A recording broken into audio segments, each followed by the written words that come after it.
నమస్తే అందరికీ. జగన్మోహన్ రెడ్డి గారికి ఏ టైంలో ఏ డ్రామాకి ఏ తెరలేపాలో బాగా తెలుసు. తను ముఖ్యమంత్రిగా ఉన్న 5 ఏళ్లలో రాష్ట్ర ప్రజానికానికి తన ముఖం చూపించడానికి కూడా ఇష్టపడని జగన్మోహన్ రెడ్డి, తన సొంత పార్టీ నాయకులకి కార్యకర్తలకు కూడా ముఖం చూపించిన జగన్మోహన్ రెడ్డి సడన్ గా పరామర్శల పేరుతో, రైతు పేరుతో ఇలా ప్రజల్లోకి వెళ్ళడానికి కారణం ఒకటే. రేపు మాపు బడ్జెట్ సమావేశాలు మొదలవబోతా ఉన్నాయి. అసెంబ్లీకి వెళ్ళమని పేటీఎం మేధావులు కొంతమంది అడగకపోయినా మిగతా వాళ్ళైనా అడుగుతారు. దాన్ని సైడ్ ట్రాక్ పట్టించేదానికి జగన్మోహన్ రెడ్డి పెద్ద ప్లాన్ వేసుకున్నాడు. అటు చూడబోతేనేమో కోడికత్తి సీను. మన జగన్మోహన్ రెడ్డి గారు నన్ను కోడికత్తితో పొడిచారు అని కేసు పెట్టాడు కదా, ఆ కోడికత్తి సీను నిందారోపణ మోపబడిన వాడేమో కోర్టుకు రాజగన్మోహన్ రెడ్డి అని పిలుస్తున్నాడు. నన్ను పొడిచాడు అన్న బాధితుడు మాత్రం కోర్టుకు వెళ్ళట్లేదు. ఇది మరీ విచిత్రం.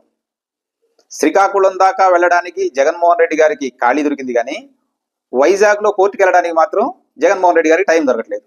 ఇవన్నీ సైడ్ ట్రాక్ పట్టించడానికి ఇప్పుడు పరామర్శల పేరుతో జగన్మోహన్ రెడ్డి ప్రజల్లో ఉంటున్నా అని చెప్తున్నాడు. దానికి షర్మిల గారు అసెంబ్లీకి వెళ్ళి అడగొచ్చు కదా, ఇలా రోడ్ల మీద పాకులాడకపోతే అని అడిగినందుకు ఒక పేటీఎం జర్నలిజం ఎలా మాట్లాడుతుందో ఒకసారి మీరు వినండి. జర్నలిస్ట్ శేఖర్. ఒక ప్రతిపక్ష నాయకుడికి, ఆవిడ కూడా ప్రతిపక్షంలో ఉంది కాబట్టి, ఒక ప్రతిపక్ష నాయకుడికి ప్రతిపక్ష హోదా ఎందుకు ఎవరని ఎందుకు అడగలేకపోతున్నారు? ఆవిడ అడగచ్చు కదా. 11 స్థానాలు వస్తే ప్రతిపక్ష హోదా ఇవ్వరా అని అడగలేనా? లేదు అంటే ప్రతిపక్ష నాయకుడిని అసెంబ్లీకి పిలిచి సమయం ఇవ్వకపోతే ఇంకెందుకు పిలవడం అని అడగలేరా? నువ్వు అసెంబ్లీకి వెళ్ళి అని అడుగుతున్నారు కదా, నీకు దమ్ము లేదా అని. మరి ప్రతిపక్ష నాయకుడికి, ఆవిడ కూడా ప్రతిపక్ష పార్టీలోనే ఉంది కాబట్టి, ప్రతిపక్ష పార్టీలకి ఎందుకు హోదా ఇవ్వరు? ప్రతిపక్ష నాయకుడు కూడా సరైన సమయం, సమంగా మైకు ఎందుకు ఇవ్వరు అని ప్రశ్నించలేరా? జగన్మోహన్ రెడ్డి గారే అసెంబ్లీలో చంద్రబాబు నాయుడికి 18 సీట్లకు తగ్గితే ఉన్న ప్రతిపక్ష హోదా కూడా పోతుంది అని అసెంబ్లీలోనే చెప్పాడు కదా. ఒక జర్నలిజం ముసుగేసుకొని ఇట్లాంటి పేటీఎం భజన చేయకపోతే పార్టీ కండువా వేసుకోండి. శుభ్రంగా ఒక పార్టీ కార్యకర్తలా మాట్లాడితే దానికి ఒక అర్థం ఉంటుంది. ప్రజా జీవితంలో ఒక నాయకుడిగా ఉన్నప్పుడు అసెంబ్లీకి వెళ్ళమనటంలో తప్పేంటి? అంటే గతంలో మన నాయకుడు ఒక కౌరవ సభరాలు నడిపాడు కాబట్టి ఇప్పుడు కూడా అలాగే కౌరవ సభ నడుపుద్దేమో అన్న భయం. కావలసినంత సమయం ఇవ్వట్లేదు అంటారు. కావలసినంత సమయం ఎలా ఇస్తారు? అందరికీ ఎంత టైం వస్తుందో మీకు అంతే టైం వస్తుంది. కాకపోతే విపక్ష నేతగా ఉన్నావు కాబట్టి ఇంకో 2 నిమిషాలు అడగడానికి అవకాశం ఉంటుంది. ఆ తర్వాత బయటకు వచ్చి మాట్లాడు, నువ్వు తప్పే ఉంది అందులో. ముఖ్యమంత్రిగా ఉన్నప్పుడు అన్ని అధికారాలు అనుభవించాం కదా, అదంతా ప్రజాధనమే కదా.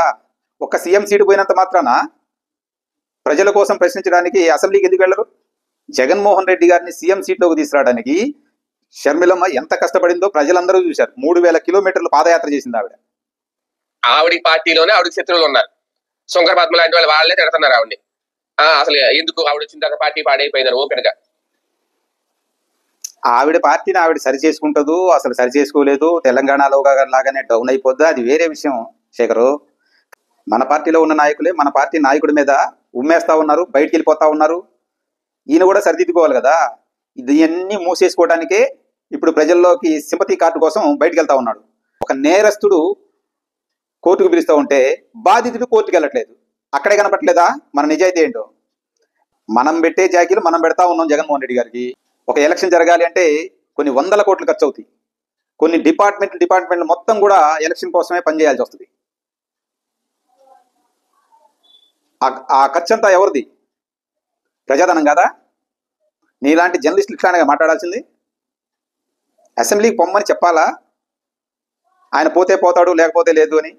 అతన్ని నమ్ముకున్న 10 మంది కూడా ఆ ప్రజానీకానికి ఏం సమాధానం చెప్పుకోవాలో అర్థం కాక చచ్చిపోతా ఉన్నారు. ఆ పార్టీలోంచి పక్కకు పోలేక, మనం గతంలో చేసిన దరిద్రపు బూతు మాటలన్నీ అందరికీ గుర్తున్నాయి కాబట్టి ఎవరు చేర్చుకోక ఆ పార్టీలో పడిన నాయకులు ఉన్నారు కదా, వాళ్ళు ఎంత డబ్బు ఖర్చు పెట్టుకున్నారో ఆఫ్ ది రికార్డ్ అడిగితే చెప్తారండి.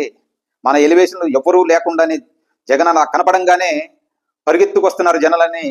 జర్నలిస్ట్ సాయి ఒకడు, నువ్వు ఒకడు డబ్బాలు కొడతా ఉన్నారు. డబ్బాలు కొట్టడం తగ్గించండి కొంచెం.